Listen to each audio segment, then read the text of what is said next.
penting bagi kita untuk mengetahui keutamaan ilmu agama itu sendiri. Karena dengan mengetahui ilmu agama, kita akan termotivasi. Apa sih keuntungan-keuntungan? Apa sih benefit yang akan kita raih jika kita mengetahui ilmu agama dan mengamalkannya? Karena kalau kita tidak diiming-imingi dengan keutamaan, maka kita akan susah untuk berada di jalan tersebut dan untuk bersabar.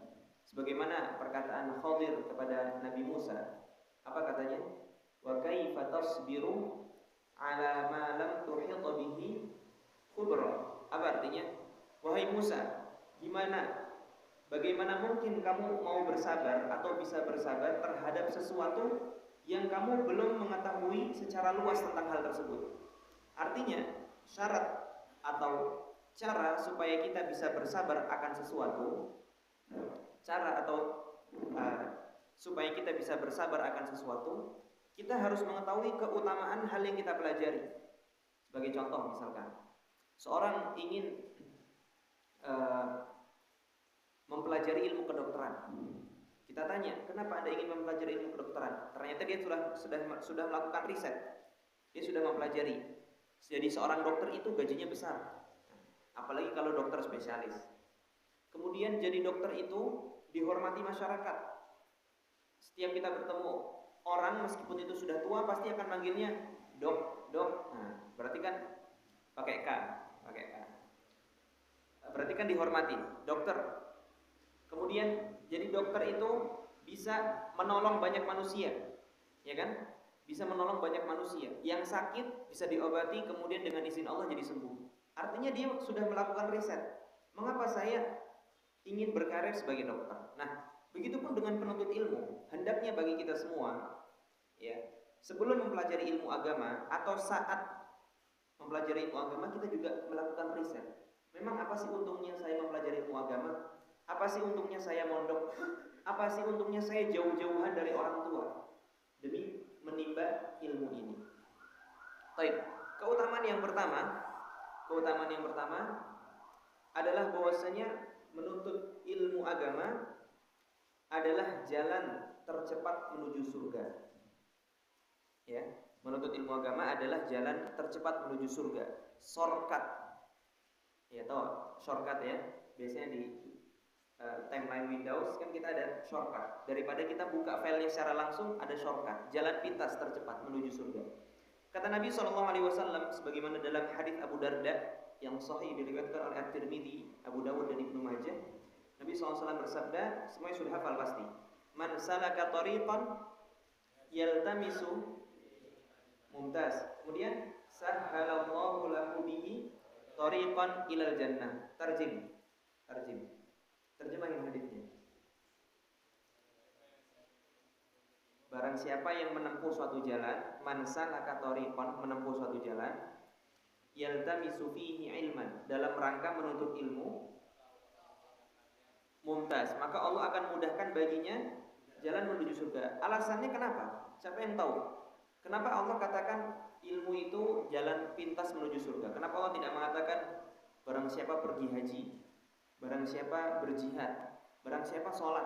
Kan banyak ilmu, banyak amalan soleh. Kenapa harus ilmu? Kenapa? Karena kalau tidak ada ilmunya sama saja mumtaz, lumayan. Jawabannya, karena tadi hal-hal yang kita sebutkan seperti sholat, haji, jihad, puasa, zakat, membaca Al-Quran, berbakti kepada orang tua. Itu bagaimana cara kalian mengetahui amalan-amalan itu? Bagaimana caranya? Dengan menuntut ilmu. Oleh karenanya ketika seorang menuntut ilmu, maka pintu-pintu amalan yang lain terbuka. Ya. Makanya kata Allah Subhanahu wa taala, "Qul hal yastawil ladzina ya'lamun wal ladzina la ya'lamun." Apakah sama orang yang berilmu dengan orang yang tidak berilmu? Beda. Apakah sama salatnya seorang alim, seorang yang ahli ilmu dengan salatnya orang awam? Apakah sama? Beda. Apakah kekhusyuannya sama? Beda. Yang satu bisa bahasa Arab, yang satu nggak tahu bahasa Arab. Ya, yang satu setelah sholat, assalamualaikum warahmatullahi, assalamualaikum warahmatullahi, menyadari kalau sholatnya itu kurang, sehingga dia langsung beristighfar, astagfirullah, astagfirullah, astagfirullah. Yang satu lagi, assalamualaikum warahmatullahi wabarakatuh. Beda kan kualitasnya. Yang satu ketika berzikir, subhanallah, subhanallah. Yang satunya, subhanallah. Kan berbeda. Kualitasnya berbeda kan? Apa yang membedakan antara A dengan B? Ilmu. Qul hal yastawil ladzina ya'lamun wal ladzina la ya'lamun. Tentu hadis man salaka tariqan yaltamisu fihi ilman sahalallahu lahu bihi tariqan ilal jannah ini panjang. Hadisnya panjang, sekitar setengah halaman. Tapi yang paling inti yang pertama. Kalau mau kami bacakan sampai selesai, semuanya berbicara tentang keutamaan ilmu. Nabi bersabda selanjutnya, wa innal malaikata la tad'u ajnihataha li talibil ilmi ridan bima yasna'. Dan sesungguhnya para malaikat mereka meletakkan sayapnya kepada penuntut ilmu karena bentuk ridha terhadap apa yang mereka lakukan. Apa maksud para malaikat meletakkan sayap? Malaikat meletakkan sayap itu ketika kayak seperti kalau kita menghormati seorang begini. Apa kalau kita sedang begini di hadapan orang berarti kita ngapain? Respect, ya, penuh dengan penghormatan. Malaikat juga ridwan bima yasna, karena ridho terhadap apa yang dilakukan para penuntut ilmu. Jadi yang respect itu bukan ajudan-ajudan, bukan. Yang respect itu bukan pembantu kita, bukan. Yang respect itu malaikat. Ya, kalau seorang jadi presiden, mau jalan kemana aja karpetnya warna merah, ya kan? Ya. Ini masjid nih kalau kedatangan presiden langsung ganti warna karpet, langsung jadi warna merah. Ya. Langsung semuanya begini. Ya, semuanya langsung begini. Itu manusia. Penuntut ilmu yang respect siapa? Malaikat. Wa innal malaikata la tad'u ajnihataha li talibil ilm ridan bima yasna. Kemudian yang selanjutnya, wa innal alim la yastaghfiru lahu man fis samawati wa man fil ardi hatta al-hitanu fil ma'. Dan orang yang punya ilmu itu dimintai ampun oleh seluruh makhluk yang ada di dunia dan yang ada di bumi maupun di langit. Seluruh makhluk. Berapa jumlah makhluk? Ada yang bisa menghitung? Banyak. Semuanya itu memintakan ampun untuk orang yang berilmu. Hatta al-hitanu fil ma', sampai ikan-ikan yang ada di laut semuanya juga memintakan ampun kepada penuntut ilmu, kepada orang yang berilmu. Para ulama menjelaskan alasannya, mengapa mereka semua memintakan ampun. Para ulama mengatakan karena orang yang berilmu itu memiliki peran atas keberlangsungan dunia, kemaslahatan dunia. Apa kata Allah Subhanahu wa taala dalam surat Al-Anbiya? Astagfirullah. Walaqad katabna fi zaburi min ba'di dzikri annal arda yarithuha ibadiyas salihun. Sungguh kami telah tulis dalam kitab Az-Zabur min ba'di dzikri annal arda, bahwasanya dunia itu yarithuha, akan diwariskan oleh siapa? Ibadiyas salihun, oleh hamba-hambanya yang saleh. Artinya kalau dunia ini dipegang oleh orang-orang yang saleh, maka kemakmuran yang ada, nggak ada kemiskinan. Kalau dunia ini dipegang oleh orang-orang soleh, nggak ada yang menerima zakat. Apa maksudnya nggak ada yang menerima zakat? Semuanya bayar zakat. Ya. Tapi ketika orang-orang yang buruk yang mengatur dunia atau yang memimpin dunia, yang terjadi adalah kebinasaan. Ya, oleh karenanya seluruh makhluk di muka bumi ini berterima kasih kepada orang yang berilmu, sehingga mereka memintakan ampun untuk mereka. Kemudian Nabi mengatakan wa fadlul 'alimi 'alal 'abid ka fadlil qamari 'ala sa'iril kawakib. Keutamaan orang yang berilmu di atas ahli ibadah. Ahli ibadah ini mulia. Tapi penuntut ilmu atau orang yang berilmu yang juga ahli ibadah, keutamaannya seperti bulan dibandingkan dengan seluruh bintang-bintang. Kalau ada bulan yang besar, bintang-bintang yang lain cahayanya terlihat enggak? Tidak. Itulah fadlu al-alim 'alal 'abid ka fadlil qamari 'ala sa'iril kawakib. Wa innal ulama warathatul anbiya. Dan sesungguhnya para ulama itu adalah pewarisnya para nabi. Wa innal anbiya lam yuwarrithu dinaran wala dirhaman wa innama warathul ilm. Dan para nabi itu tidak mewarisi dinar ataupun dirham, yang mereka warisi adalah ilmu. Faman akhadahu akhadha bihadzin wafir. Barang siapa yang mengambil ilmu, dia telah beruntung. Coba, ada nggak orang di dunia ini yang tidak bekerja sudah kaya dari lahir? Ada nggak? Ada nggak? Oh, ada, banyak. Rafathar, ya nggak? Dari owe-owe dia sudah kaya, bener nggak? Iya nggak? Ada nggak orang yang di dunia baru lahir langsung kaya? Banyak. Seumur hidupnya cuma menikmati harta warisan orang tuanya aja. Ada nggak? Ada.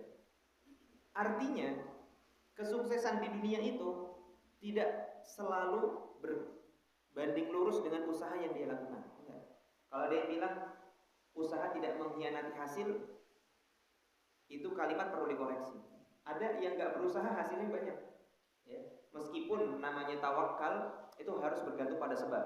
Ya. Meskipun, cuman ternyata banyak orang sukses yang nggak terlalu bekerja keras, ya, nggak terlalu bekerja keras. Tapi ada nggak orang yang lahir dunia langsung jadi ulama? Hah? Nggak mungkin. Meskipun dia anaknya Imam Ahmad bin Hambal, nggak mungkin. Hah? Maksud saya, kalau orang anaknya Raffi Ahmad bisa jadi kaya raya. Ya, yang penting modal lahir dari istrinya Raffi Ahmad dia langsung kaya raya. Tapi kalau orang meskipun dia lahir dari keturunan Imam Ahmad bin Hanbal, Imam Syafi'i, Imam Malik, Imam Abu Hanifah, Ibnu Taimiyah, Ibnu Qayyim, dan para ulama yang lain, dia tetap harus menuntut ilmu kalau mau punya ilmu. Inilah warisan para nabi. Faman akhadahu akhadha bihadzin wafir. Yang mau mengambil dia sudah beruntung. Ini hadis yang pertama. Kemudian keutamaan yang selanjutnya, bahwasanya Allah Subhanahu wa taala tidak pernah memerintahkan kita, yaitu memerintahkan nabinya untuk meminta tambahan sesuatu kecuali ilmu. Allah tidak pernah mengajari nabinya untuk mintalah harta yang banyak, mintalah keturunan yang banyak, tidak pernah. Namun Allah mengatakan wa qur rabbi zidni ilma, dan katakan wahai Muhammad kepada Rabbmu, zidni ilma, wahai Rabbku zidni ilma, tambahkanlah aku ilmu. Kemudian keutamaan lain yang bisa diraih oleh seorang yang menuntut ilmu agama adalah Allah akan meninggikan derajat mereka di atas orang-orang yang beriman. Allah berfirman, yarfa'illahu alladhina amanu minkum walladhina utul ilma darajat. Dalam surat apa ini? Yarfa'illahu alladhina amanu minkum walladhina utul ilma darajat. Al-Mujadalah. Ahsan. Bisa dibaca Al-Mujadalah atau Al-Mujadilah. Coba terjemahkan. Yarfa'illahu alladhina amanu minkum walladhina utul ilma darajat. Siapa bisa menerjemahkan? Tafadhol. Allah mengangkat orang-orang beriman di antara kamu dan orang-orang beriman di antara kalian di beberapa derajat. Mumtaz, barakallahu fiik. Siapa nama antum?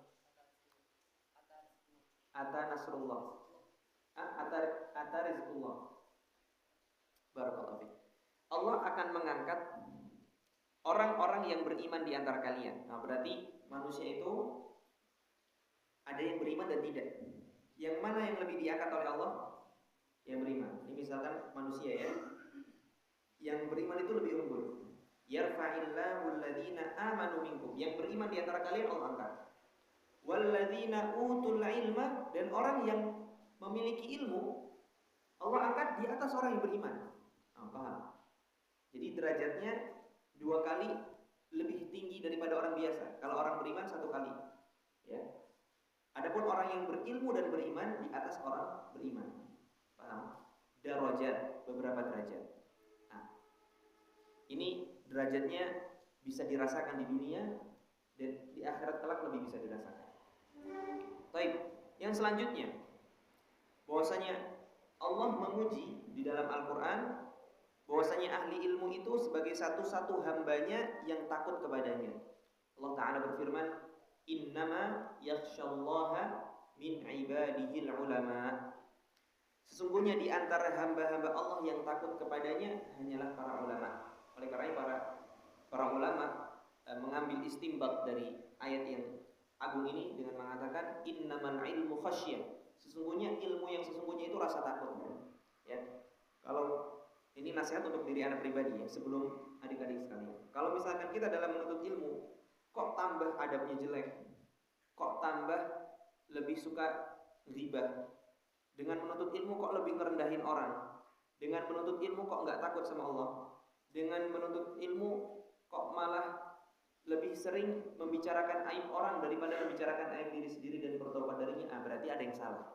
Karena Allah mengatakan innama yakhsyallaha min ibadihil ulama. Yang takut dari kalangan hamba Allah itu hanya orang yang berilmu. Ya, jadi kadar tingginya ilmu seorang hamba itu dibarengi dengan rasa takut. Nah, ini baru betul. Ya, itu baru ilmu yang betul. Kemudian keutamaan yang selanjutnya, bahwasanya pemahaman terhadap agama adalah tanda Allah menginginkan kebaikan dari diri seorang hamba. Ya. Kalau Allah ingin kebaikan bagi diri seorang hamba, maka Allah jadikan hamba tersebut memahami agama. Nabi SAW bersabda, "Man yuridillahu bihi khairan yufaqihuhu fiddin." Barang siapa yang Allah kehendaki kebaikan bagi diri seseorang, maka Allah akan perbanyak hartanya. Nah, begitu. Begitu terjemahannya. Barang siapa yang Allah kehendaki bagi diri seorang itu kebaikan, maka Allah akan tinggikan jabatannya. Bukan. Barang siapa yang Allah kehendaki bagi diri seorang kebaikan, maka Allah akan perbanyak anak keturunannya. Enggak, bukan. Ternyata Nabi mengatakan barang siapa yang Allah kehendaki bagi diri seorang kebaikan, maka Allah akan pahamkan dia dalam masalah agama. Ini barometer cinta Allah terhadap kita. Nah, kalau kita mau masuk dalam golongan orang yang dikehendaki kebaikan oleh Allah, ya kita yang berusaha. Kita semaksimal mungkin menuntut ilmu. Waktu yang antum luangkan selama mondok di sini jangan disia-siakan. Ya, gunakan supaya kita masuk dalam daftar orang yang dikehendaki kebaikan oleh Allah. Ya. Baik.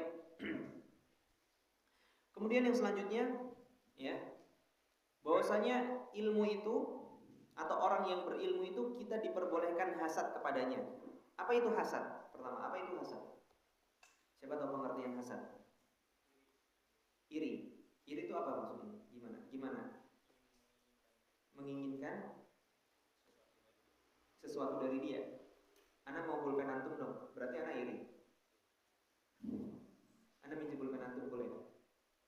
Ana iri dong berarti. Siapa? Menginginkan kenikmatan bagi diri seorang, tapi belum selesai. Masih ada terjemah, masih ada lanjutan definisinya. Dan masyaallah, dan berharap nikmat tersebut hangus dari dirinya atau hilang. Nah, ini hasad. Ini nggak boleh, sama sekali nggak boleh. Kalau kita mengharapkan saya mau kaya, plus semoga harta orang itu juga hilang, ini nggak boleh. Ini dosa besar, ya, dosa besar. Ini dosa yang pertama kali Allah dimaksiati dengan itu. Dosanya siapa? Dosanya iblis, la'natullah alaih. Dia hasad dengan Nabi Adam. Dia nggak pengen Nabi Adam di surga, ya kan? Dia pengen Nabi Adam yang penting keluar dari surga. Bodoh amat mau saya masuk neraka nggak ada masalah. Itu kata iblis, ya.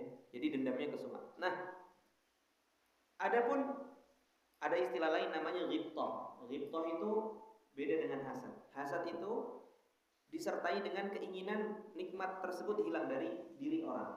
Adapun ghibthah itu cuma ingin, oh fulan kaya ya, saya mau jadi orang kaya. Oh fulan pinter ya, saya mau jadi orang pinter. Tapi tetap respect dengan orang tersebut. Ini namanya ghibthah. Kata Nabi SAW, la hasada illa fitnatain. Enggak boleh ghibthah. Jadi terjemahannya betul ghibthah. Enggak boleh melakukan ghibthah kecuali kepada dua orang. Yang pertama kata Nabi, rajulun atahu Allahu malan fasallatahu ala halakatihi fil haq. Yang pertama adalah iri atau ghibthah terhadap seorang yang telah diberikan oleh Allah kekayaan, lalu dia menggunakannya di jalan yang benar. Nah, ini boleh, ya. Kita melihat orang kaya gemar bersedekah, orang kaya gemar menyantuni, orang kaya gemar wakaf, ya. Jadi pahalanya mengalir terus. Jadi kita ingin menjadi orang kaya supaya bisa bersedekah seperti orang yang bersedekah. Sebagaimana yang dilakukan oleh sahabat Nabi, mereka mengadu kepada Nabi, "Idza ahlud dusur bil ujur yusalluna kama nusalli wa yasumuna kama nasum wa yatasaddaquna bi fuduli amwalihim." Wahai Rasulullah, banyak para sahabat kami yang mereka itu bisa membawa pahala yang besar. Artinya orang-orang kaya ini pahalanya ekstra daripada kita yang orang-orang miskin. Kenapa? Para sahabat mengatakan, "Yusalluna kama nusalli." Mereka bisa sholat, kami bisa sholat. Wa yasumuna kama nasum. Mereka bisa puasa, kami juga bisa puasa. Tapi bedanya wahai Nabi, wa yatasaddaqun bi fuduli amwalihim. Mereka bisa bersedekah dengan kelebihan harta, tapi kita enggak. Nah, berarti kan ini kan mereka ghibthah, ya enggak? Boleh, itu boleh. Nabi enggak melarang. Yang kedua, wa rajulun atahu Allahul hikmah. Dan yang kedua adalah orang yang Allah berikan hikmah, yaitu ilmu. Fahuwa yaqdi biha wa yu'allimuha. Dengan ilmu tersebut dia memutuskan dengan keputusan yang benar. Dia melerai dua orang yang sedang bertikai. Wa yu'allimuha, dan dengan ilmu tersebut dia amalkan dulu lalu diajarkan kepada orang lain. Baik. Kemudian keutamaan yang selanjutnya bahwasanya seorang yang dengan ilmu itu dia bisa memberikan hidayah kepada orang lain, bisa memberikan petunjuk, sehingga dengan wasilah ilmu yang diberikan itu dia bisa mengamalkan amalan saleh, maka itu lebih baik daripada unta merah. Unta merah itu harta yang paling fancy di zaman Nabi. Kalau zaman sekarang mungkin apa? McLaren, nanti tahu McLaren ya? Temannya Lamborghini itu McLaren. Ya, BMW. Ya. Nah itu contoh barang-barang fancy. Kata Nabi SAW kepada Ali bin Abi Thalib, "Fa wallahi la an yahdiyallahu bika rajulan wahidan khairun laka min humurin na'am." Demi Allah, apabila Allah berikan hidayah dengan sebab tanganmu satu orang saja, itu jauh lebih baik daripada unta merah, daripada harta yang besar, ya, daripada unta merah. Jadi kalau kita punya ilmu, suatu saat ada orang misalkan nggak tahu cara membagi waris, nggak tahu, ya, kemudian datang ke antum dan meminta fatwa, "Ustaz, ini orang tua saya meninggal dan ahli warisnya fulan, fulan, fulan dan fulan. Bagaimana jatah waris kami?" Kemudian antum karena sudah mempelajari ilmu faraid, antum kasih tahu, fulan dapat sepersekian, fulan dapat sepersekian, fulan dapat sepersekian, sisanya untuk fulan. Nah, itu antum berapa menit ngomong kayak gitu? Nah, 1 menit kan? Kurang 20 detik tadi. Mungkin kurang daripada itu. Itu jauh lebih baik daripada antum dapat unta merah. Bayangkan itu cuma satu orang. Besoknya ada yang tanya, "Ustaz, saya kemarin sholat tapi nggak ada air di atas bis, kemudian saya tayamum. Itu sholat saya sah nggak, Ustaz?" Antum jawab apa? Insya Allah sah. Atau antum mengatakan, jika memang waktunya tidak sempat untuk bis itu berhenti di tempat yang Anda bisa ambil wudu, maka insya Allah sholatnya sah. Seperti itu. Itu kan hal-hal sederhana. Tapi yang bisa melakukan hanyalah orang yang diberikan ilmu oleh Allah Subhanahu wa ta'ala. Baik. Yang selanjutnya, orang yang berhasil mengajak kepada petunjuk, maka akan senantiasa mendapatkan pahala jariyah. Ya.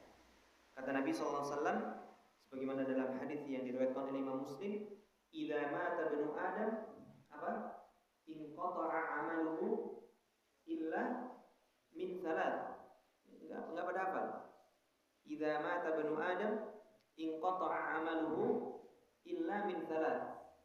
Lanjutannya apa?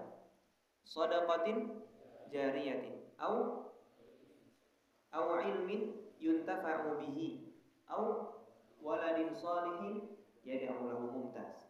Apabila anak Adam itu meninggal, maka seluruh amalannya akan terputus kecuali berapa? Kecuali 3. 3 ini para ulama mengatakan sebagai nyawa kedua. Antum kalau mau punya nyawa kedua, usahakan punya 3 ini. Yang pertama, punya sedekah jariyah. Sedekah jariyah itu macam-macam. Antum bangun sumur, itu sedekah jariyah. Antum bangun masjid, sedekah jariyah. Antum belikan orang mushaf, itu sedekah jariyah. Ya. Antum belikan orang pakaian untuk bisa sholat, itu sedekah jariyah. Ya. Sedekah jariyah kan? Kemudian awaladin salihin au ilmin yuntafa'u bihi. Yang kedua, ilmu yang bermanfaat. antum ajarkan. Bahkan Ibnu Qayyim mengatakan di antara 3 jenis ini yang paling utama yang kedua, yaitu ilmu. Antum bisa mengajarkan ilmu, itu sedekah jariah yang paling jariah. Antum ngajarin adik antum baca Al-Fatihah. Bayangin adik antum bisa baca Al-Fatihah sehari dibaca berapa kali? 17 kali minimal. Itu pahalanya antum. Antum lagi tidur, antum dapat passive income, tapi bukan duit. Passive income-nya pahala. Antum tahu passive income? Tahu passive income? Passive income itu uang yang bekerja untuk kita, itu istilah pebisnis, passive income. Jadi antum pasif tapi punya income, gitu. Antum tidur aja di rumah tapi restoran antum berjalan, pelanggannya banyak, antum ditransfer. Itu namanya passive income. Mau nggak antum mau punya passive income, mau nggak? Belajar ilmu agama, ajarkan kepada orang. Passive income-nya lebih besar daripada uang. Yaitu apa? Pahala. Awal min yuntafa'u bihi. Yang ketiga, awaladin sholihin yad'ulah. Yang ketiga adalah anak soleh yang mendoakan kebaikan untuk orang tuanya. Ya. Baik. Kalau antum mau punya anak soleh yang mendoakan untuk antum, gimana caranya? Gimana caranya? Menikah. Cuman menikah doang, antum mau pikirannya menikah doang, masih SMP juga menikah. Bukan, tapi punya ilmu. Kalau antum nggak punya ilmu, antum nggak akan milih istri yang solehah, ya nggak? Berarti intinya ujung-ujungnya ilmu lagi. Kalau antum nggak punya ilmu, gimana cara antum mendidik anak antum biar jadi anak soleh yang berbakti dan mendoakan untuk antum? Ya kan? Berarti ujung-ujungnya apa? Ilmu lagi, ilmu lagi. Baik. Sudah yang berapa ini? Kayaknya sudah banyak banget. Yang selanjutnya, keutamaan ilmu agama diantaranya adalah bahwasanya pelajar ilmu agama atau pengajarnya adalah salah satu dari pengecualian hal di dunia ini yang dilaknat. Jadi kata Nabi SAW, ad-dunya mal'unatun, mal'unun ma fiha. Dunia ini semuanya dilaknat. Apa artinya dilaknat? Dijauhkan dari rahmat, itu namanya dilaknat. Dunia ini semuanya dilaknat. Mal'unun ma fiha, yang di dalamnya juga dilaknat. Illa dzikrallahi ta'ala, kecuali berzikir. Kalau antum berzikir, berarti antum dikecualikan. Wa ma walah, dan apa yang mendekatkan kepada zikir itu. Wa aliman au muta'aliman, atau pelajar ya, atau ahli ilmu, wa muta'aliman, atau pelajar. Nah, kalau antum mau mengeluarkan diri dari laknat Allah, maka sibukkan diri dengan belajar. Ya. Wa aliman au muta'aliman. Yang selanjutnya, bahwa saya menuntut ilmu itu sama dengan jihad. Menuntut ilmu sama dengan jihad. Kata Nabi SAW, man kharaja fi talabil ilmi fahuwa fi sabilillahi hatta yarji'. Barang siapa yang keluar untuk mencari ilmu, maka dia berada di jalan Allah sampai dia kembali. Ini antum nih, sekarang lagi mondok jauh dari orang tua. Itu kayak sedang berperang melawan orang kafir. Kayak lagi menghunuskan pedang, tang seperti itu. Itu antum kalau disuruh milih mau ke Palestina apa belajar di sini ya? Mending mana? Sama-sama jihad, ya. Sama-sama jihad, ya. Man kharaja fi sabilillah man kharaja fi talabil ilmi fa huwa fi sabilillah hatta yarji. Maka dia sama seperti orang yang sedang berjihad di jalan Allah sampai dia pulang, ya. Jadi argo pahala antum nih, selama antum ada di sini dalam rangka menuntut ilmu, nggak harus ketika duduk di majelis ilmu, antum sedang tidur, antum sedang makan, ya, argo pahalanya jalan. Antum tahu argo? Pernah naik taksi nggak? Kalau antum naik taksi kan harganya jalan terus kan? Sejauh mana antum menggunakan taksi tersebut harganya naik terus. Nah, sama ketika antum sedang menuntut ilmu, itu argo pahala jihadnya jalan terus. Berarti banyak nggak pahalanya? Putar terus seperti itu. Baik. Ya, sampai sini kami cukupkan keutamaan menuntut ilmu. Nah, dengan hadis-hadis atau ayat-ayat yang kami bacakan, kira-kira sudah semangat belum menuntut ilmu? Sudah semangat? Sudah kembali lagi belum semangatnya?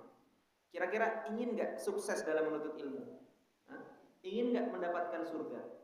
Ingin nggak mendapatkan pahala orang yang berjihad? Ingin nggak keutamaannya itu seperti bulan di atas bintang-bintang? Ingin nggak dimintakan ampun oleh Seluruh makhluk di muka bumi ini. Ingin nggak para malaikat itu respect terhadap antum? Ingin? Nah, maka kita harus mengetahui apa saja kiat-kiat sukses di dalam menuntut ilmu. Yang pertama bagi seorang yang ingin menuntut ilmu, hendaknya membersihkan hati dari fitnah syahwat dan fitnah syubhat. Ya, karena itu adalah faktor penghalang atau penghambat terbesar. Apa tadi yang pertama? Hendaknya membersihkan hati dari apa? Fitnah syahwat dan fitnah syubhat. Apa itu fitnah syahwat? Fitnah syahwat itu hawa nafsu, ya. Hawa nafsu.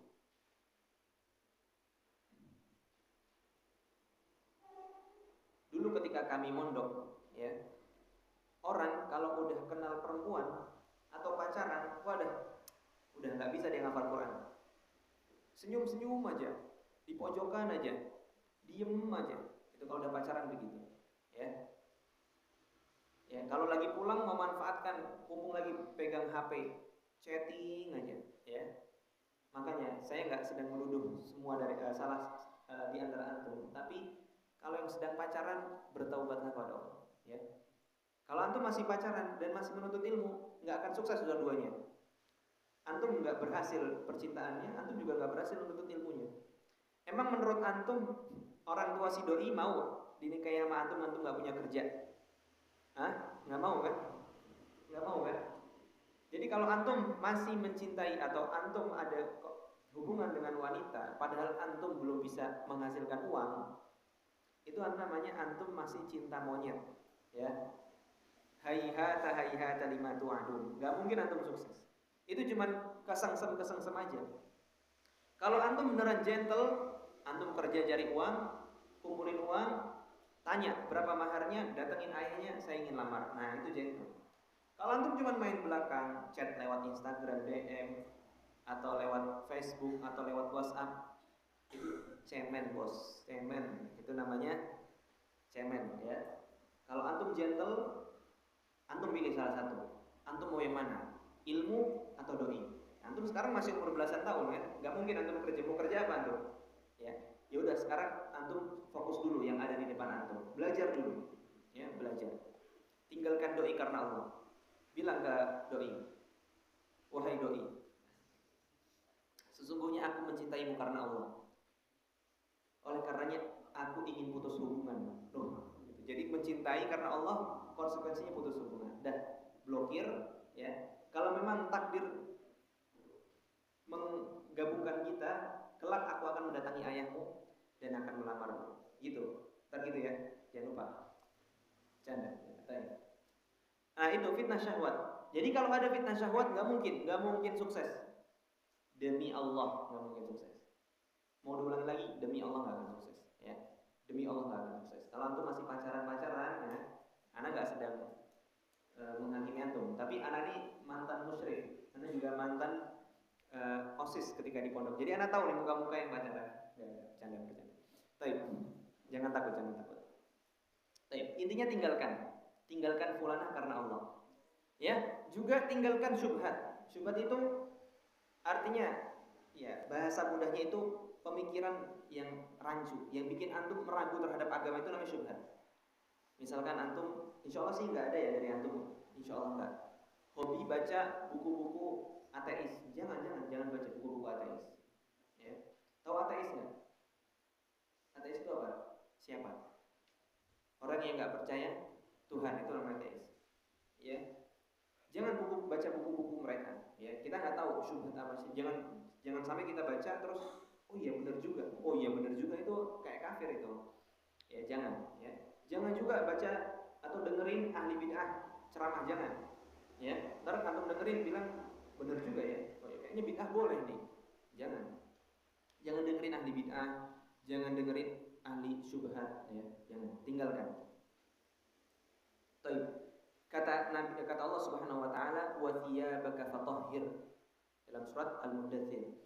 Dan bersihkanlah atau sucikanlah pakaianmu. Wa thiyabaka fatahhir, sucikanlah pakaianmu.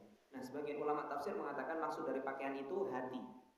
Ya, hati. Ya, jadi sucikanlah hatimu baik dari fitnah syahwat maupun fitnah syubhat. Di antara fitnah syahwat juga itu nggak harus tentang perempuan. Fitnah syahwat itu senang dipuji atau ingin terus dipuji, riya, sum'ah, ujub, merendahkan orang lain, sombong. Nah, ini juga termasuk penyakit hati, ya, penyakit hati atau fitnah syahwat yang hendaknya kita bersihkan.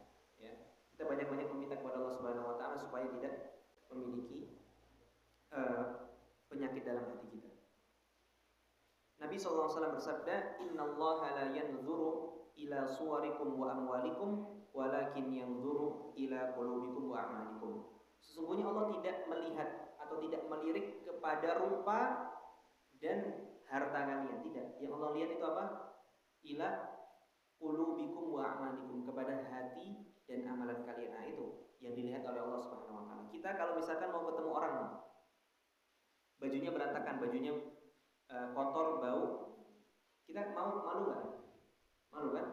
Maka harusnya kita lebih malu kalau punya penyakit hati, dilihat oleh Allah Subhanahu wa taala. Baik. Yang kedua, yang kedua supaya sukses dalam menuntut ilmu adalah ikhlas dalam menuntut ilmu. Ya, ikhlas dalam menuntut ilmu. Tidak boleh riya, tidak boleh sum'ah, tidak boleh mengharap pujian dari manusia. Ikhlas itu artinya beribadah hanya kepada Allah atau mengharapkan pahala dari Allah Subhanahu wa taala. Dan ikhlas merupakan salah satu rukun atau syarat diterimanya ibadah. Ya, kalau tidak ada ikhlas, ibadah tidak diterima.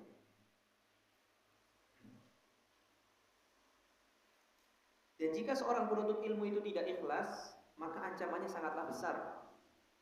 Rasulullah SAW bersabda, Man ta'allamal ilma, ini perhatikan, ini hadisnya nasihat untuk saya dulu sebelum adik-adik sekalian. Kata Nabi, Man ta'allamal ilma liyubahiya bihil ulama wa yumariya bihis sufaha wa yasrifa bihi wujuhan nas adkhalahullahu jahannam. Ini hadisnya mengerikan sekali.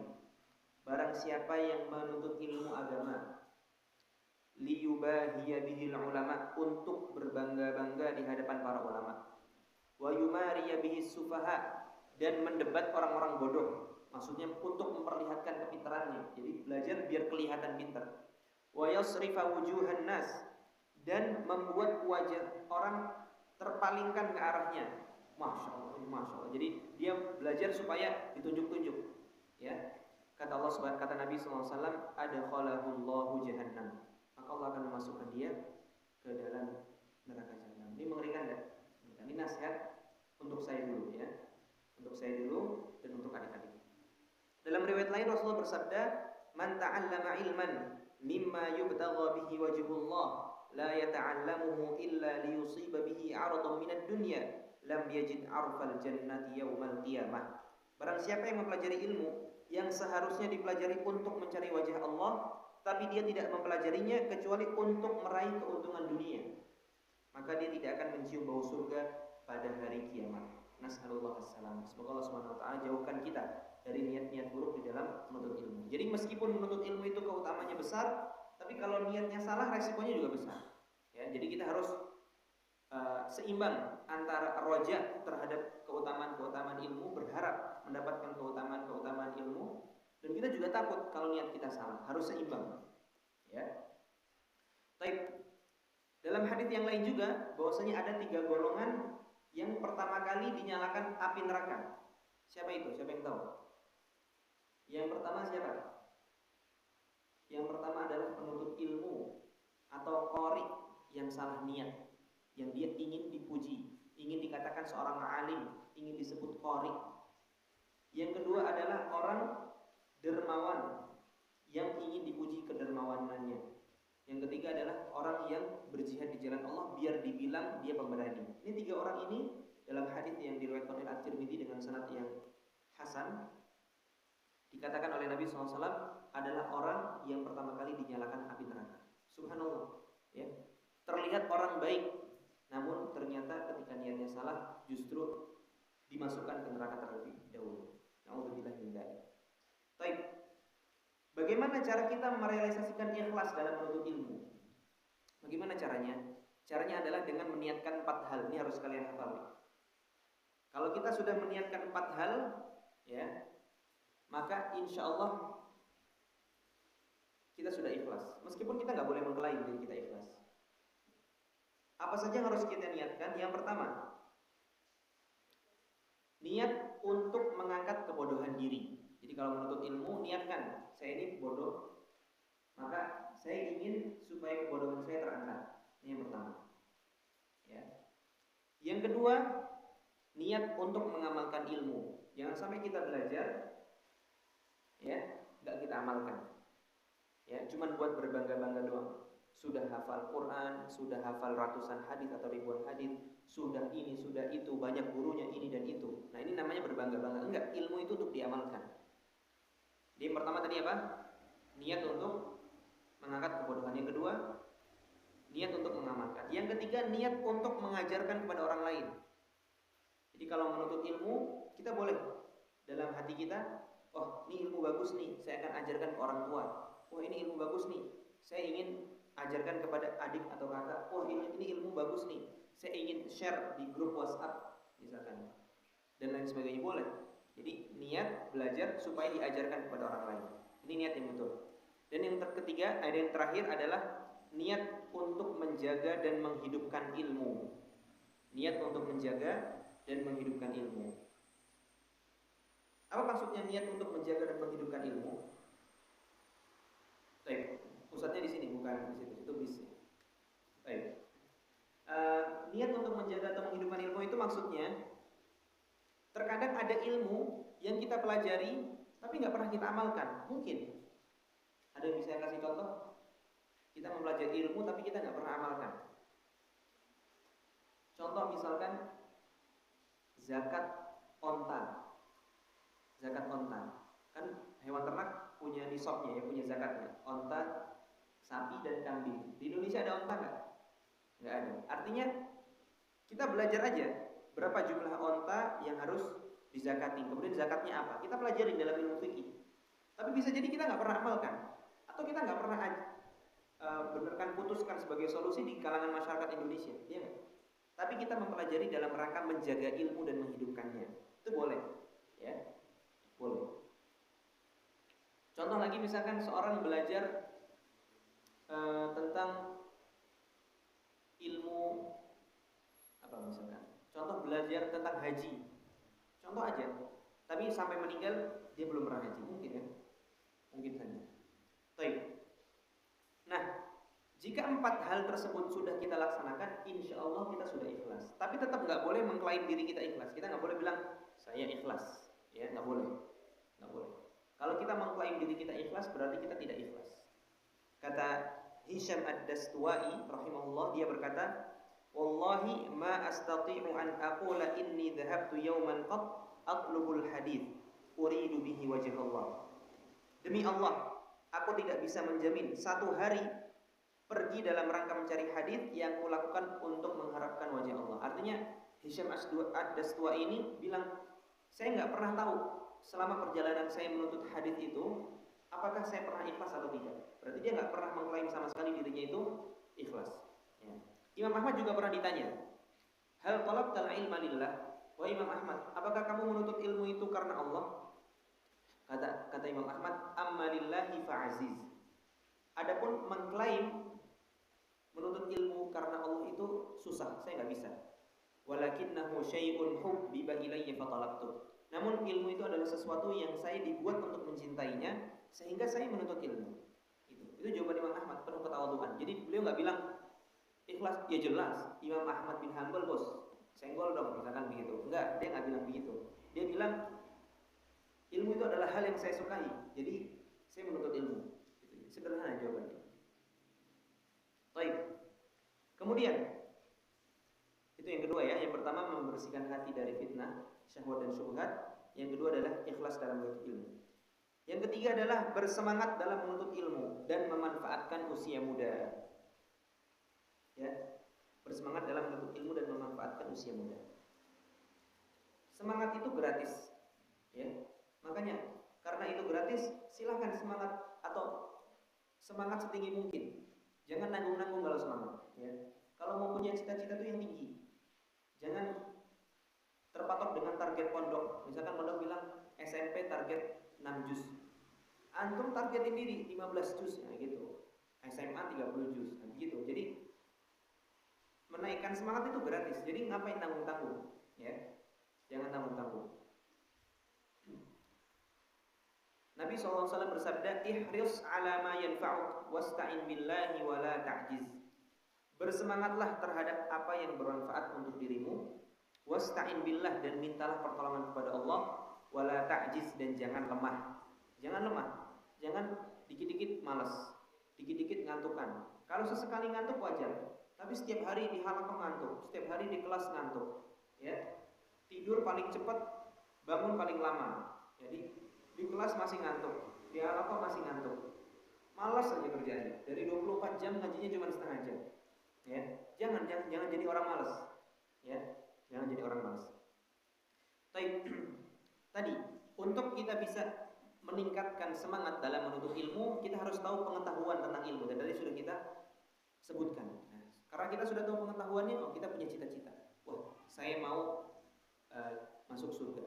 Saya mau diberikan perumpamaan layaknya bulan. Saya mau dimintai ampunan oleh seluruh penduduk langit dan bumi. Ya, saya mau kedudukannya lebih di atas sekedar ahli ibadah. Saya mau jadi orang yang boleh dihasati. Saya mau. Itu kita ketahui setelah kita mempelajari keutamaan ilmu. Baik. Begitu juga dengan membaca sejarah kehidupan orang-orang terdahulu yang semangat menuntut ilmu. Imam Ahmad bin Hanbal rahimahullahu ta'ala. Siapa yang gak kenal Imam Ahmad bin Hanbal? Siapa yang gak kenal? Semuanya kenal. Imam Ahmad bin Hanbal itu menuntut ilmu sudah dari usia dini. Bahkan beliau semangat untuk menghadiri majelis ulama itu dari kecil. Beliau bahkan bangun dari sebelum subuh dan berangkat ke masjid sebelum subuh. Itu masih kecil. Bukan usia muda, masih kecil. Bahkan sampai ibunya mengatakan hatta yu'adzinan nas aw yusbihu. Tunggu dulu, minimal sampai adzan dulu lah, atau sampai masuk waktu fajar baru kamu berangkat ke masjid. Tapi berangkat ke masjid dari jam 3 pagi ini terlalu pagi, wahai Ahmad, gitu. Kata ibunya seperti itu. Masya Allah. Antum bangun sendiri apa dibangunin? Dibangun. Ke kelas masih telat-telatan kan? Ya, masih telat. Imam Ahmad berangkat dari sebelum subuh untuk menuntut ilmu. Subhanallah. Al-Khatib Al-Baghdadi, ya, penulis kitab Al-Faqih wal Mutafaqih dan yang lainnya, pernah membaca Sahih Bukhari. Sahih Bukhari itu jumlahnya berapa hadis? Jumlahnya 7.397 hadis. Membaca Sahih Bukhari, dan itu bukan cuma hadis aja. Ada perawi-perawinya kan? Ada sanadnya sebelum matan. Haddatsana fulan an fulan, qala haddatsana fulan an fulan. Qala sami'tu an fulan anna Nabiy sallallahu alaihi wasallam yaqul kada wa kada. Itu baru satu. Itu kalau hadisnya pendek. Kalau hadisnya panjang ya panjang. Jumlahnya 7.397. Al-Khatib Al-Baghdadi membaca Sahih Bukhari hanya dalam 3 majelis. Dia baca sama gurunya. 3 majelis. Antum tahu 3 majelisnya ini kapan aja? Hari pertama dari ba'da maghrib sampai sebelum subuh. Hanya dilek oleh sholat isya. Sholat isya istirahat ba'da maghrib sampai sebelum fajar. Hari kedua juga gitu. Ba'da maghrib sampai sebelum fajar. Hari ketiga dari waktu duha sampai maghrib, lanjut ba'da maghrib sampai sebelum subuh. Subhanallah. Siapa yang mampu ini? Itu Khatib Al-Baghdadi. Kata Imam Adz-Dzahabi, saya nggak pernah melihat ada orang yang mampu seperti itu. Itu semangat. Baik. Dan waktu yang terbaik dalam menuntut ilmu adalah waktu muda, waktu antum ini. Kata Al-Qasim bin Abi Bazzah, dia mengatakan, masyhur, antum tahu kata-katanya, al-ilmu fi shighari kan naqshi fil hajar. Menuntut ilmu di waktu dini, di usia muda itu seperti mengukir di atas batu. Artinya bekasnya itu lama. Kalimat ini juga diriwayatkan oleh Hasan Al-Basri dan yang lainnya. Baik. Kemudian memilih teman yang baik, ya. Memilih teman yang baik. Jadi kalau menuntut ilmu itu pilih yang lebih semangat daripada antum. Jangan milih teman yang malas, ikutan malas. Pilih teman yang hafalannya lebih banyak dari antum, deketin. Pilih teman yang lebih pintar daripada antum, deketin. Ya, deketin. Supaya tertular. Kata Nabi SAW, Al-mar'u ala dini khalilihi falyanzur ahadukum man yukhalil. Seorang itu di atas agama temannya, maka salah seorang dari kalian hendaknya melihat dengan siapa ia bertemannya. Kemudian manfaatkan waktu yang baik, ya, manfaatkan. Keberadaan antum di sini jangan disia-siakan. Waktu itu hal yang paling berharga, tapi anehnya dia adalah hal yang paling disia-siakan. Benar atau tidak? Mana yang lebih berharga, waktu atau emas? Hah? Mana yang lebih berharga, waktu atau uang? Waktu. Tapi anehnya waktu lebih disia-siakan.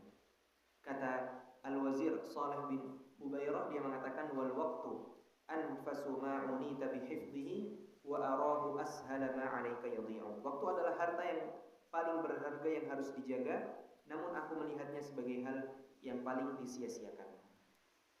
Tapi kemudian ada tips, ini tips yang sebelumnya kami sebutkan itu tips-tips yang umum, ya, yang umum. Mungkin sering disebutkan dalam majelis-majelis yang lain. Nah, ada juga tips yang khusus, ini saya sebutkan, bisa jadi jarang kalian temukan tips ini. Antum ketika di pondok ini kan belajar banyak Al-Quran, ya nggak? Bahasa Arab, diniyah. Ada pelajaran umum juga nggak? Nggak ada. Baik. Kalau antum ingin pelajarin semuanya dan menjadi nomor satu atau mendalami seluruh hal tersebut, itu mustahil atau hampir mustahil. Jadi antum fokuskan aja pada dua hal. Ini nasihat buat antum. Fokuskan. Hafal Quran, bisa bahasa Arab. Cukup. Pelajaran diniyah, yang penting antum hadir di kelas sebelum ujian baca. Udah ini benar. Tapi waktu-waktu antum yang ada, ya, pas lagi nyantai, gunakan untuk hafal Quran. Gunakan untuk mentahsin bacaan. Ya. Pas lagi pelajaran bahasa Arab lebih serius daripada yang lain. Yang lain serius, tapi bahasa Arab yang paling serius. Kalau antum punya dua modal ini, insya Allah antum lulus pondok SMA nggak akan menyesal.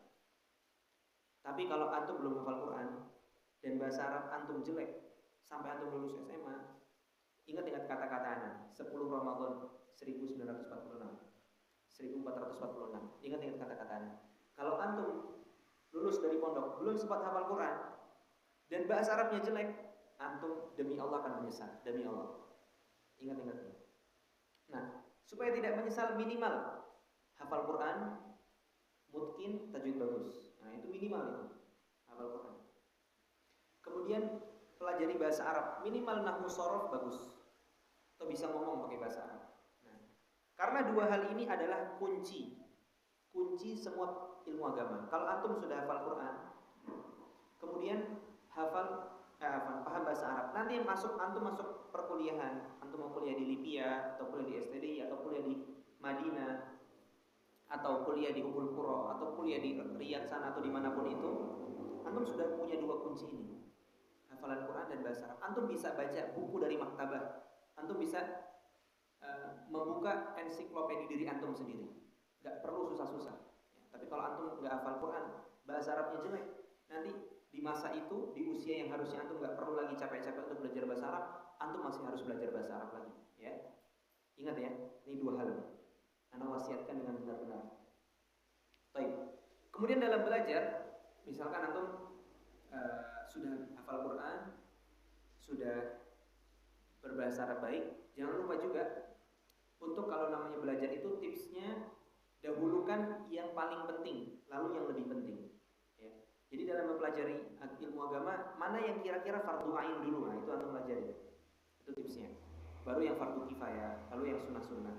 Ya, jangan pelajari hal-hal yang terlalu tinggi. Pelajari dulu hal-hal yang mendasar. Ya, pelajari dulu hal-hal yang mendasar. Terus jangan lupa juga beradab dengan para guru. Ya, seperti antum ini, anak melihat adabnya sudah bagus. Ya, masya Allah. Semuanya mencatat, perhatian, nggak pada ngobrol. Usahakan antum tetap berada pada adab yang baik ini. Kemudian ketika bertanya dengan guru, gunakan kata yang sopan. Ya. Dan belajar ilmu agama itu tidak sekejap, tapi pelan-pelan. Antum targetin aja 1 hari setengah halaman Al-Quran. Sudah bagus itu. Ustaz, anak kesusahan type 1/3. Ustaz masih kesusahan, ya udah 1/4 itu udah paling mentok tuh, 1/4. 1 hari 1/4 halaman. Tapi kalau antum bisa 1 hari setengah halaman lebih bagus. Setengah halaman lebih bagus. 1 halaman lebih bagus. 1,5 halaman lebih bagus. Alhamdulillah. Ini dalam rangka sharing. Dulu alhamdulillah anak menghafal rata-rata harian Al-Quran itu 1 harinya 3 halaman. Itu rata-rata. Dan alhamdulillah anak juga pernah menghafal dalam 1 hari, tapi cuma sekali doang, habis itu nggak pernah lagi. Surat Az-Zumar. Nama surat Az-Zumar berapa halaman itu? 4,5 lembar ya. Alhamdulillah pas itu dulu anak hafalnya 1 hari. 1 hari. Tapi setelah itu nggak bisa lagi karena susah. Dan anak nggak ingin itu lagi karena kalau sudah hafal 4,5 lembar besoknya itu lupa-lupa semua. Tapi berhasil menghafal 4,5 lembar. Ya. Nah, antum bisa cicil dengan 1/4 halaman, 1/3 halaman, setengah halaman, 1 halaman. Baru konsisten di 1 halaman. Kalau antum bisa konsisten 1 halaman 1 hari, antum 2 tahun hafal Quran. Ya kan? Benar nggak? 2 tahun hafal Quran. Kalau antum konsisten di 1 halaman. Berarti kalau 1 halaman 2 tahun, 1/4 halaman berapa tahun? Ayo, matematikanya kemana? Setengah halaman 2 tahun nih. 1/4 halaman berarti 4 tahun. Antum punya SMP 3 tahun sama 1 SMA. Ya itu seperempat halaman gitu. Setengah halaman, setengah halaman. Itu harusnya dan paling minim. Sebelum sampai bisa menghafal setengah halaman atau setengah halaman 1 hari, ya dilatih dari 1/4 ke 1/3 dan setengah. Sampai akhirnya sampai bisa di 1 halaman lalu konsisten. Baca yang banyak, ulang-ulangi terus. Kalau sudah hafal, disetorkan, jangan senang, baca lagi 20 kali. Ya, nikmatin bacaannya. Kalau bisa baca tafsirnya, pelajari tajwid biar ketika baca itu kita bisa menikmati bacaan kita sendiri. Karena kalau tajwid kita enak, kan enak ya, mendengar bacaan sendiri. Taib. Mungkin demikian yang bisa kami sampaikan. Wassalamualaikum warahmatullahi wabarakatuh. Apakah ada pertanyaan? Jika ada pertanyaan, kami persilakan.